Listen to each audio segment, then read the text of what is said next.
Welcome to Legacy Cast, your source for hearing from top influencers, industry experts, and successful business owners who are telling their unique story about life, values, goals, business strategies, and the various causes they are so passionate about.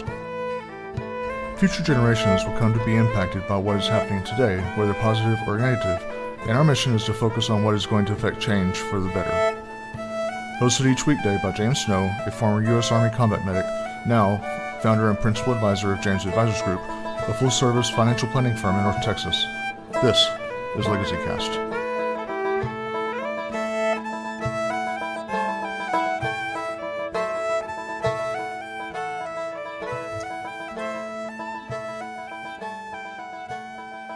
Well, hello everybody there on Facebook. I've got Dr. Rob Garcia here with me today.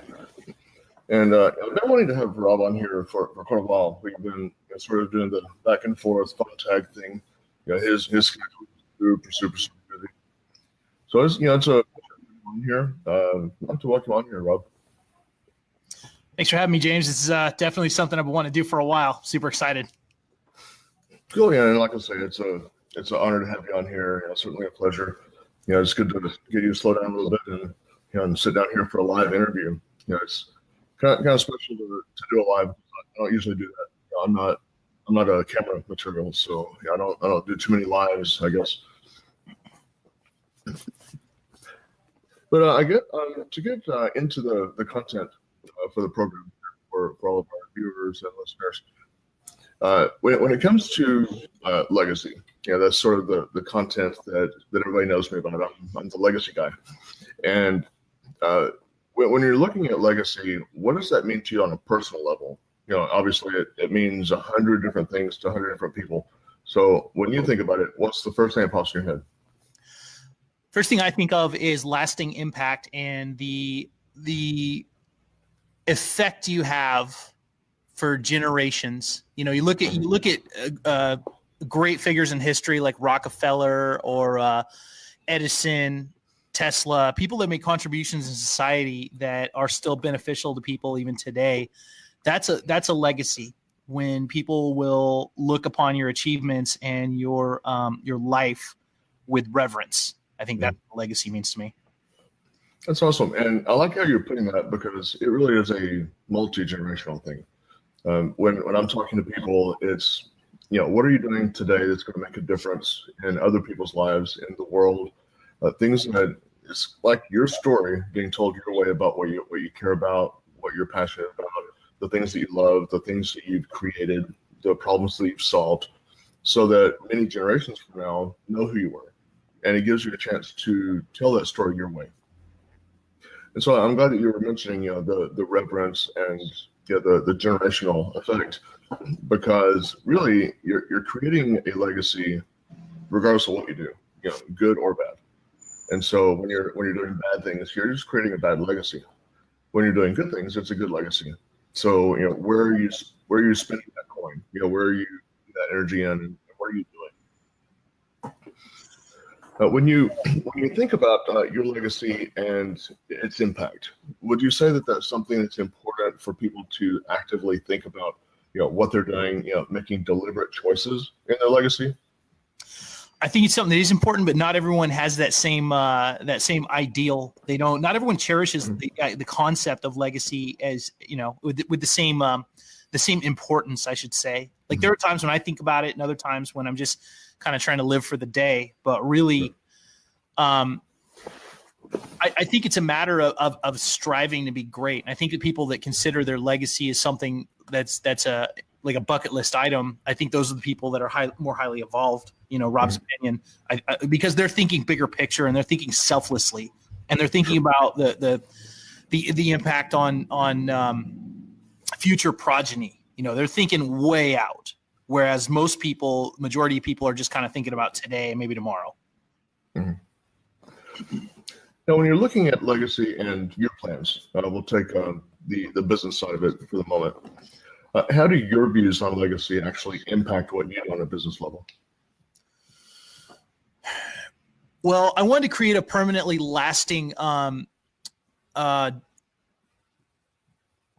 product where people could enjoy it forever. And so doing a magazine was one thing I did to cement that. So people will always, no matter, what stage of my life or even after I'm gone, people will be able to read Shift magazine and in perpetuity and go back and really learn. And that's one thing I wanted to be able to give to people is the gift of information, the gift of great interviews. And I feel like, just like you doing a show, like people doing podcasts, people doing all these different new media forums or even YouTube videos, I think it's a great way to craft a legacy. Historical documentation has never been as prevalent as it is in our day. We're living in the heyday of technology, and it's great. Oh, yeah. Let's talk about your magazine for a second. Now, how many episodes or how many editions have you done that so far? We're up to 3 years. I've probably done 6 deployments in that time, so I haven't been able to do like one issue every month like I want to, but I've probably published maybe 15 editions. Excellent. And I keep at it. Even deployed to the Middle East, I was able to put out one issue, and it's a labor of love. It's a lot. It's a 30-page issue I do almost completely on my own. Wow. So you're not using too many virtual assistants and whatnot for that? No, I'm talking everything: the writing, the assisting, the interviewing, promotions. The only thing I farm out is the cover to my guy Rich Hill. And then this month, for the first time ever, we had guest writers. They did a great job, but ultimately, I'm going to need to delegate pretty soon because I can't do like the layouts and the interviews and all that stuff. My business stuff. It's too much. Mm-hmm. Yeah, and I can relate with you the different layers of my business. Yeah, at some point I'll have to hand some of that over. Yeah, just ask Lee Mosler. I'm kind of a perfectionist and a control freak. So, I don't even want to hand over my website. That's where Lee comes in. He tried to get me to hand it over, but I'm still not there yet. Yeah. It's definitely something. I look at it as a character flaw in my own personality because, and it's kind of egotistical, at least in my case, because we tend to forget that it's. Other people can do what we do. We're just so ingrained in our habits, and like you said, being a control freak and really want supervisory control over. This is our baby. This is our standard for ourselves. And so to hand it over to somebody and to have that transitional period, it definitely is tough sometimes. Yeah, I agree. And just looking at some of the comments here of our viewers, Abigail agrees. You need a nice. The French mustache. You got a few other listeners or viewers here. Mark Dudek and Richard Kaufman are watching, so it's cool to see them on here. Yeah, Richard is listening while wrapping presents. Nice. Yeah, Mark and Richard definitely are making a great impact with their efforts, and they're characters. I've known them for a while, and they've always been very supportive. And they're the dynamic duo in my life, just helping me get motivated every day. So does that work to get you motivated? Sometimes, yeah. Just like everybody else. Sometimes I have those days where I lay in bed and I'm like, why even get up? and then think about Kaufman, and he's probably like doing something awesome and working on a book, and Mark's out there like building something and helping people. And so I realize that sometimes it's not about me,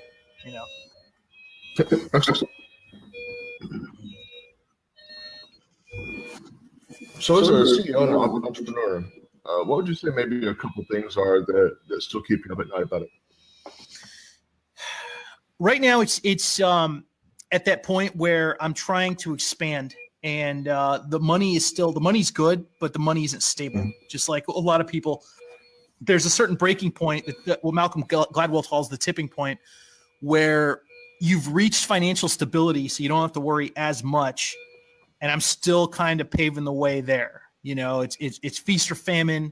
I'm doing well, but I'm still working on stabilizing the business model. Just steady clients booked in for the rest of the year. People buying my tactical CEQ course, like all this different stuff, ebook sales. That's what keeps me up at night. Is just thinking about how I can get wide enough exposure to make this a thing. Yep, I can relate with that. So you believe it's important for people to create not only the business plan, but also financial plan and other key strategies for themselves and their business in order to sort of stay on track?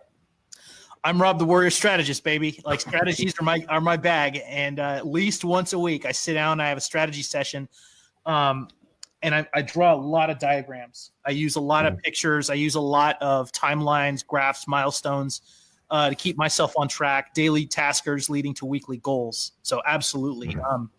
I think business owners that don't strategize, that are super spontaneous and just don't plan things, I think they're hurting themselves. To be honest. Yeah. How do you feel about our brothers and sisters that sort of fly by the seat of their pants and don't feel like they need that? I understand the mentality, but I feel like if they sat down and they actually like wrote out their goals, I think they would do better. Because there's, as I tell people, you can have too much execution and you can have too much planning. So those people are all execution. And then the people that plan too much never actually like have the courage to do anything. So you got to draw that fine line contingent on your personality. Yeah, and you don't want that paralysis by analysis going on. But at the same time, I like to look at it sort of as a roadmap when you go on vacation. You can take off from San Diego and try to come here to Dallas, but if you don't really know where the construction is and the detours and what have you, then you might end up somewhere else. You might end up in Chicago, and you don't want to do that. So you want to end up where you're trying to head. No, absolutely. And for me, the ratio is the Pareto principle, so 80-20. So I spend 20% of my time planning and then 80% of my time executing. So my planning time has to be very specific and very deliberate. So what do you think the most common reason is that entrepreneurs are giving up or failing? The most common reason is frustration, because I see too many people selling out of desperation. They try and sell things when they're having an emergency. They try and raise money without putting thought into it. You cannot artificially force sales. And I think a lot of business owners need to learn this lesson, because I was that guy a few years ago. You have to have an audience first. You have to have trust built up. You have to have a network of people that will support you. And until you get there, it's a very rough road for sales. It's very rocky, and you've got to build yourself up first and establish yourself as a credible person. So when you go through those lean periods, especially if you have a family, it's rough. I've had to go get a day job, and I'm just supporting me. But it's people give up because they don't see the initial results, and they've hit failure one time too many. And if they just stick it out and they just steady the course. You can get a day job, be comfortable, and do your hustle on the side. And then once your hustle takes off and you have steady income, then you can make that swap. Yeah, that's something that I've encouraged quite a few people here recently, is even though you want to take that hustle and you want to be able to pursue your dream, if you're not to a place where you can do it standalone, then you definitely have to think about what is that side hustle that's going to keep you going. Yeah, exactly. And when you were mentioning the different things that can cause failure, I like that you're mentioning as far as product, because so many people feel like they've got this, the next best widget. They've got the perfect, reinvention of the mousetrap, but that may not be in the right location for it. And so, you may have a great product, but you have to also think about where you're trying to sell it or who you're trying to sell it to. Is there demand? Yeah, it doesn't matter, if it's a good thing if you don't have anybody to buy it. Yeah, exactly. So that's part of that research. Exactly. Market research is crucial. Polling your audience. I mean, before I even write an ebook, I take a poll and I say, which one of these would you guys buy? And then guess what? You probably don't even think of this, James, but by having a poll there and this list of respondents, now I've got my first list of warm leads to market to when the book comes out. That's right. That's how it all starts. Yeah. Sneaky, but it works. And everybody gets what they want. It looks like we've got Jamie Scott and Josh Costner watching us now. Yeah, Jamie Scott. Love her to death. Costner's a character too. Yep. Let's see, Abigail has a long message here I want to try to read. Let's see, that's why she started working from home, because it allowed her time to work, focus on her business. She's blessed to be part of a team and a company that gives her so much freedom with her day and time, and love that she's working on her own dreams. Spot on. Nice. Richard Kaufman says, Gary Vee says that 9 to 5 pays your bills, 10 to 2 builds your legacy. Yep. Good stuff there. Very true. So in your experience, Rob, this both from the business standpoint and also you having the PhD. I want to kind of pick your brain a little bit here. What would be a few of the roadblocks and resources that you would recommend a new entrepreneur to be mindful of? Roadblocks and resources. Okay. The first roadblock is to get rid of the mentality immediately that you can do everything on your own. You cannot. You're only going to do a couple things well, and then a couple things you're going to really stink at. And those are the things you outsource as soon as possible. If you try and do all your product development, all your marketing, all your advertising, everything, sales, if you try and do it all, you're going to fail miserably, or your wife's going to leave you, your family's going to go away. Like, you just cannot do it all for an extended period of time. Are we getting comments about my scarf? Is that what's happening right now? As far as resources, I would immediately recommend starting your own mastermind. Just don't wait for somebody to start one. Start one. Get like 3 people, all with different skill sets. Try and find at least one high IQ person. I'm out.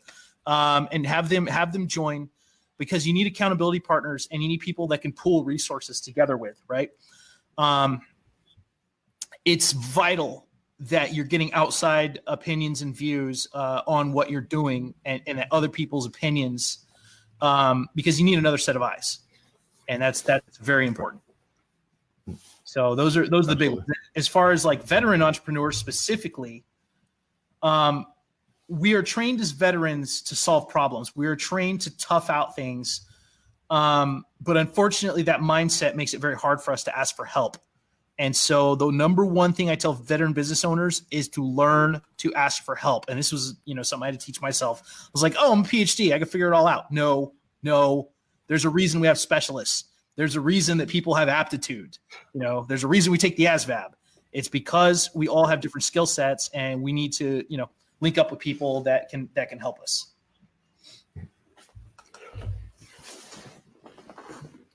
Now, how do your personal values and belief systems play a role in your business, and how would you advise them to incorporate theirs in their business? I think it's important that your business becomes a reflection of you, and that, like me personally, I like to align myself with a cause. I learned that from my good friend Marshall Gillen, that your business and part of your branding should involve some type of nonprofit, some type of charity or a good cause. Just like going to Marcus's house today and giving him, an envelope full of cash on Christmas Eve that people donated and raised for him. That's something that shows the culture and the personality of my brand. And it's also just a good thing to do to help somebody. It's important to be more than a business. You need to create a personality for your business. You need to let people know that it stands for something. When I look at the comeback coach, Richard Kaufman, I know what he stands for. He stands for. And if I can tell you right away what they stand for and who they've helped, I know that they're doing it right. And that's why I encourage people to do, is grow their brand, grow the personality, document the actions that they do, so people know they're out there doing good things. Yep, absolutely. Now, what's something that you wish you had done earlier in your life that you didn't do, or something you might have done a little different? I wish I'd have read Tony Robbins' book a lot earlier. I read it at 27, Awaken the Giant Within. I wish I'd have read it at 18. Well, that was the first big one, James, that really changed my life. I've read a lot of self-help books, and I've been on and off with Tony Robbins throughout the years, but ultimately Awaken the Giant Within is a life-changing book. And you can get it off Amazon for like $1. I think everyone should read it as a start. And then secondly, Law of Success. Well, good recommendations there. Yeah. I haven't read them, but they're good recommendations. So what kind of hurdles did you have to face? Now, obviously, you haven't transitioned fully out of the military yet, but as far as switching gears between doing service and entrepreneurship, what kind of hurdles do you have to face them? Well, when I got out at active duty, I became a tow truck driver, and I was sleeping on my friend's couch. And so obviously when you're in the military, everything's taken care of. And now you have to figure out everything. So you have to figure out, oh, hey, I need a dentist. Oh, hey, I need a job. I need food. And then my biggest, I guess my biggest hurdle was just creating stability and finding employment. And then, I jumped into grad school immediately. And then I started to transition into entrepreneurship. And then the hurdle then was figure out how to run a business, figure out how to, and I made a lot of mistakes, James. I was a very bad entrepreneur for about 7-8 years because I didn't understand certain concepts. I've got a learning disability. It's not any big secret.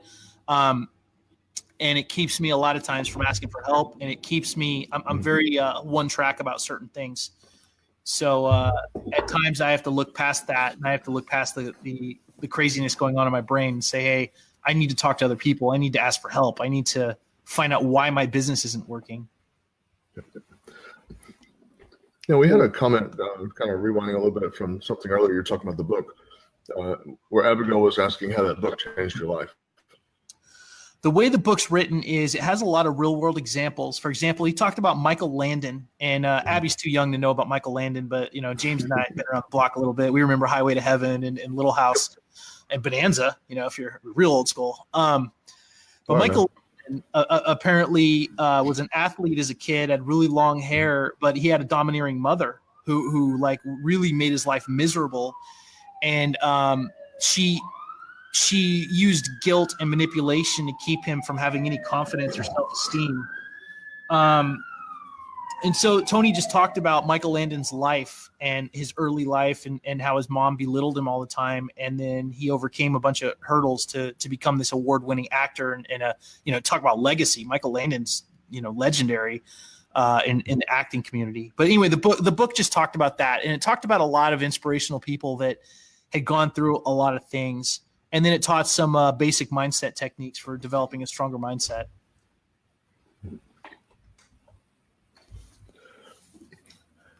Now, when you were starting a business, the different struggles that you faced and those hurdles that you had to overcome, were those obvious to you, or did you more or less stumble on the answer over time? It was figure it out the entire time. It was nothing but problem solving and just I wasn't very structured in the early days, because I've had something like 3-4 companies, and the first were a hot mess. And so I had to, as problems would pop up, I had to really, I got better at talking to people, getting popular, figuring out what it was that I needed, to create a sustainable business model, and then it got better. But it does, I really toughed my way through a lot of it, and that's not the way to go. Yeah, I can relate with that. That's one of my hangups too. Is you run into the wall enough times and finally you figure it out, or you get a headache. Yeah, the problem with that is that you don't always have. You might have an answer, James, but it's not always the right answer, and that was my issue. That's very true. Yeah. So when you started your magazine business, how did you get started with that? Maybe talk us through that process. I knew I was writing a lot, and I knew I wanted to do some type of journalistic product. I'd already self-published like 8 books. And so I ended up just figuring out the technicals of it and finding a free host. And then I just figured out the process of it. It's just writing a bunch of PDFs and crafting them together. And then I just started, I reverse engineered a couple of actual magazines. I grabbed 3 different ones. So I grabbed a fitness magazine, like a lifestyle magazine, and I think like a martial arts one. And I just looked at like layouts, and I looked at the way that they wrote and their fonts, and like I really just reverse engineered the whole process of how a magazine should look on the inside. And then I just used Canva and popped it out. And eventually you get better at it. I look at my first magazine, I'm cringing. I'm like, primary colors, bad writing. And, but it got better over time. And now I'm really proud of what we put out, and the people that appear in it are really happy too. You mentioned Canva. Maybe throw out some of those resources that you've come across that really people could take advantage of. Yeah, Canva's a good one. So Canva's number one, and you can use it for a ton of things. I use it for digital ads. I use it for branding photos for my magazine. I've written a ton of ebooks and digital course content. So Canva is very, very versatile. Merry Christmas, Chris. It's very it's free to use, and just the once you go through like the free tutorials, you're going to have this arsenal of products you can create for people. And then, if I have to outsource it, if I have a real heavy graphic need, then I use Fiverr.com and I just hire. I have a guy I regularly use now, a graphic designer who's amazing. But Fiverr really changes the game as a force multiplier for vets. Mm-hmm. So what compelled you to get your PhD and then ultimately start a magazine and write all these different books? Was there an aha moment in your life? At the time I was teaching high school, and I wanted to show my students that if I was going to ask them to write a 2-page paper, that I was going to show them that I could write a 120-page dissertation. It's about leading from the front. We learn that as veterans. True. I just got into the art of higher and higher levels of achievement, asking more for myself and seeing how far in the rabbit hole I could go, and proving to myself that I can do these things. I think everyone should push themselves. Yeah. Yeah, I definitely agree with you on that. And so many of us don't push ourselves enough. That's one thing that we could change is, raise the bar, push ourselves constantly. Just remember our time, especially for veterans, pushing ourselves like we did, during basic training and during our AIT time and duty stations, just push yourself like we had to be pushed then. Yeah. So let me ask you, James, what's your next business goal? What are you going to pull off in 2019? I'm looking on basically changing the life of every veteran that I can touch. And I'm looking at, huge numbers there. I'd like to, touch at least 1,000 veterans in 2019.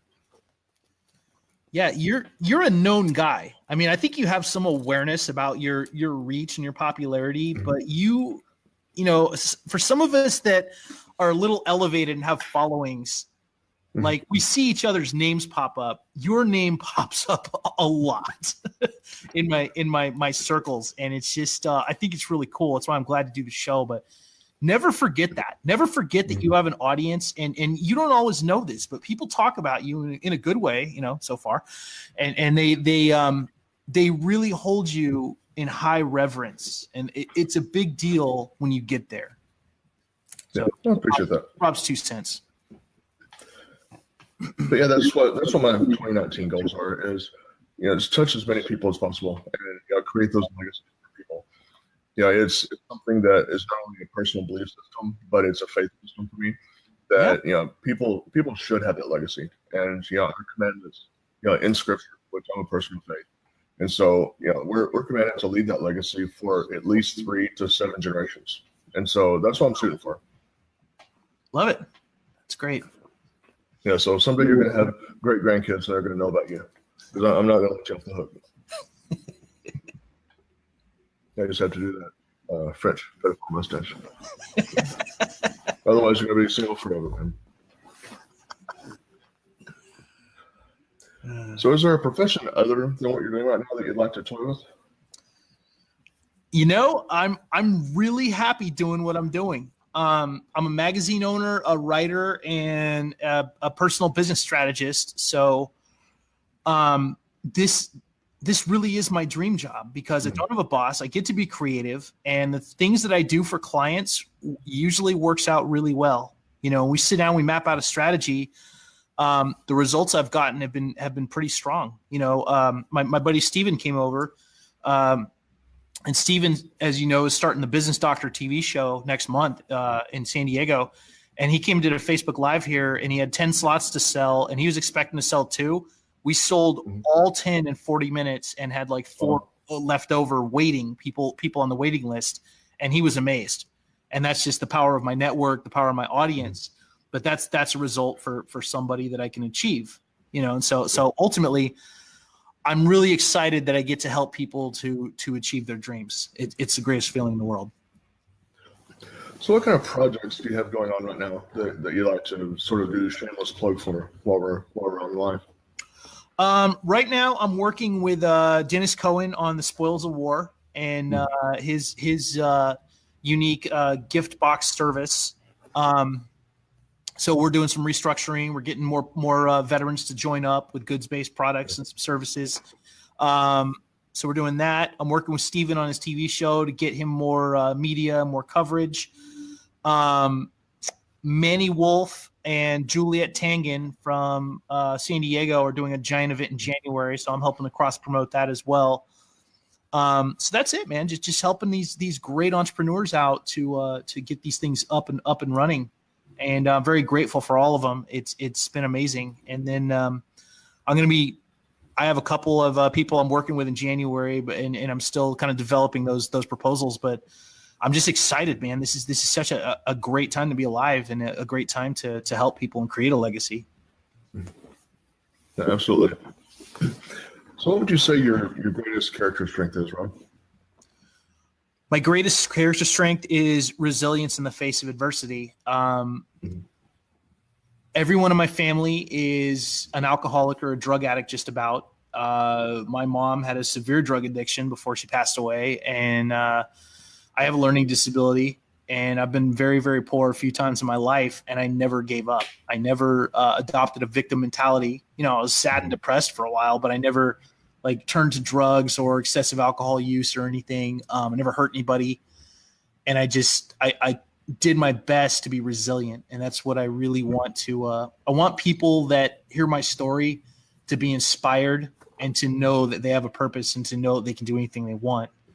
So that's my greatest strength, is resilience. That's huge. And I agree with you that I can say that strength as well. There's something that all of us who know you and watch you, we pick up on that. Let's flip that coin over, though. What would you say your greatest weakness would be then? My greatest weakness still is not being honest with myself about asking for help. I've gotten a lot better at it, but it's the number one thing, is a little bit of procrastination about doing stuff. Like today, I did something I should have done a month ago as far as some financials for one of my events. And it feels great to be done, but I put it off for way too long. I really am at some things, it's almost a compulsory level of procrastination. And I need to stop that. That's what hurt me in school, is I just didn't want to do stuff.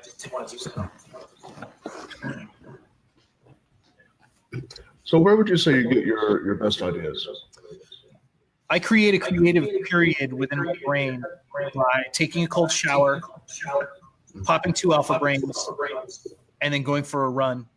And the 3 hours after that are my best creative time. That's when my ideas come out. So I usually go to a coffee shop with graph paper and colored pens, and I start writing out stuff, and that's where the real wild stuff comes out. Cool. So you're not wanting to go to the head to get your ideas? Yeah, it's interesting to supercharge your brain and to see what you come up with in an optimal state. And I'm lucky I've been able to isolate what does it. Cool. So if you were to describe at a very high level what the process is behind what you do in business, how would you describe that to somebody that's wanting to get maybe to follow your tracks? It's high-level business analysis and implementation. And what I mean by that is, let's say somebody hires me and they're like, okay, Rob, I want to work with you for a month. I want you to grow my business. And so it starts off, I look at everything. I look at their website. I look at their appeal. I look at if they're boring. I look at their services. And I just do this top-down analysis. And I find out what the process is for someone to, hire them or buy from them. People that want to do what I do, like business strategies, they need to understand there's a lot of elements to it. You don't just jump into this business. I've been doing this for years, and I've gotten better at it, but it definitely it's something you have to try over a period of time. You have to fail a lot, and you have to be honest with yourself. So the process, it starts off with knowing your limitations. It starts off with understanding what you can do and what you can't, James, because you know this as a businessman. You can't always service every person that comes to you for business, even if you want to. There will be people you will have to turn down or recommend to somebody else because it's outside your skill set. Mm-hmm. Jamie says, I respect that about you, Rob. You could have turned to drugs easily and you didn't. Thank you, Jamie. It was there was a lot of drug use in my family, and I just something told me, hey, don't do this. Walk the higher path. Yeah, I agree with the point that you were making as far as not being able to help every person. One thing that I remind myself of is it's like when you're trying to solve the entire problem, if you just start one person at a time, that's how you get there. And there's only so many hours in a day. And so, during those hours, who can you be most valuable to? And even referring to someone else is bringing value, because they may not be the best fit for you. You may not be the best answer to their problems. And so, passing them to another person is yeah, and it creates prosperity for one of your friends. I mean, it's win-win. I always tell people to be honest and with their assessment of what they can do and what they can't, because some people, some people will ask you to do stuff. They're like, oh, hey, you do this. I'm sure you do it, blah, blah, blah. And I'm just like, no, I don't do that. I've never done that. And if I tried to do that and you paid me money, I would fail miserably, and I'm not going to try. It's part of integrity in business. Yep. Absolutely right. So kind of a trivia question for you, Rob. You're going to love this one. What's something about you that most people don't know?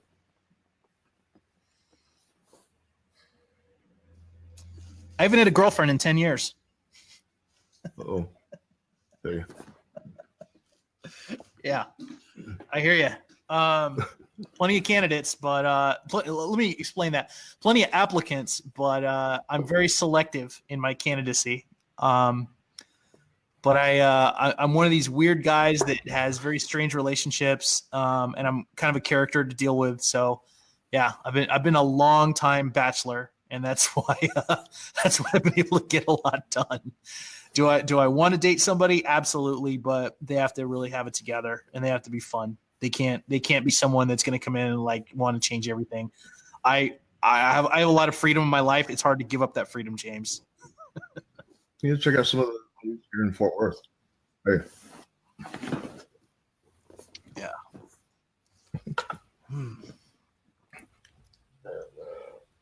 Well, that's kind of the end of our structure questions. So just kind of do a little chit chat here with you. What do you have coming up with your next magazine edition? The next magazine, we're ironing down who's getting the cover. I have somebody in mind. I got to follow up with them, and then it's going to be sometimes it's a themed issue. Like this last one was the nonprofit. The one before that was fitness.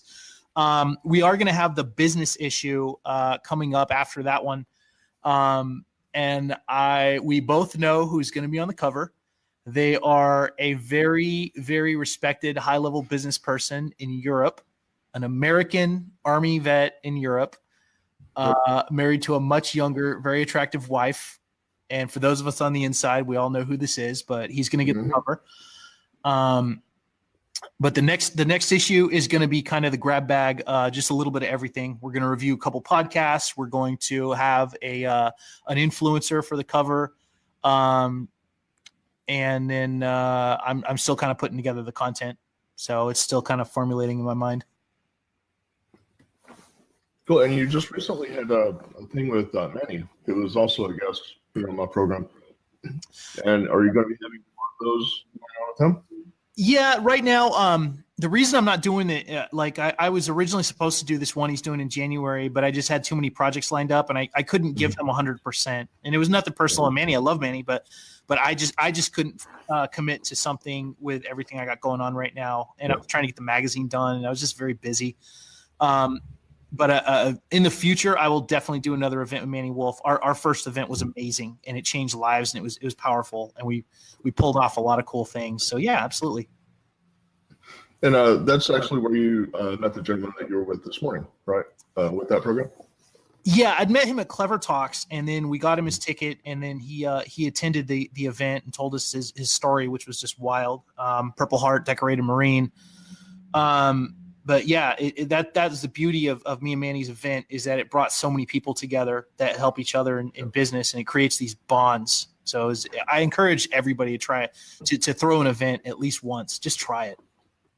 Yeah, and it creates and extends your network. And as they say, your network is your net worth. So exactly. The people are going to spread the word for you. We're going to be in your network. Absolutely. Power networking is vitally important. Well, brother, I think that's probably about the end of what we can get, all the ducks that we can shoot on this one. So it'll sound like a rosette. But it's been a pleasure having you on here. And before we get off the line, tell people how to get a hold of you. Give them your contact methods. Okay. My main website is yournextlevelsuccess.com, where you can sign up for your free 15-minute consultation with Rob the Warrior Strategist. We can talk about anything in business or life. And then to read Shift Magazine for free, it is shiftlifedesign.com. And if you guys cannot get enough of Rob the Warrior Strategist, check out my Facebook group, Success Engineers with Dr. Rob. Weekly training, giveaways, expert consortiums, all kinds of fun stuff, and it's free to join. And thank you, James, very much. This was a great time. It's a pleasure, honor to have you on here, brother. And I'm glad that we finally got you stateside for a while. So, I'm glad to have you back here on home soil. Thanks, man. I appreciate it. Glad to be back. Okay, and as I love to see all my good friends, I'll see you around the bend.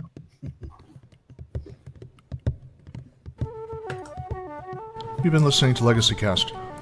Thank you for joining us today, and be sure to come back next time as we speak with more top influencers, industry experts, and business owners from around the world.